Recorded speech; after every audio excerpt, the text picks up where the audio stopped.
সমগ্র সৃষ্টিগুলি আল্লাহকে সেজদা দেয়, সূর্য আল্লাহকে সেজদা দেয়, চাঁদ আল্লাহকে সেজদা দেয়। নবী বলেন, সাহাবীরা তোমরা কি জানো সূর্য কোথায় যে ডুবে যায়?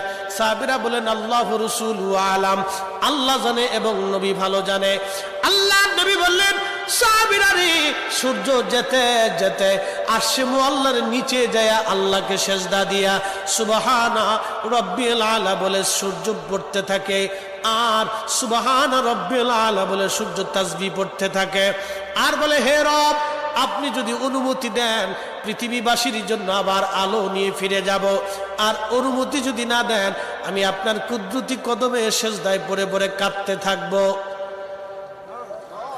আল্লাহ নবী বললেন, সূর্য থেকে আমার রব অনুমতি দেওয়ার কারণে সকালবেলা তোমরা সূর্যের আলো পাও। কিয়ামতের পূর্ব সময় অনুমতি দেবে না, দেবে না,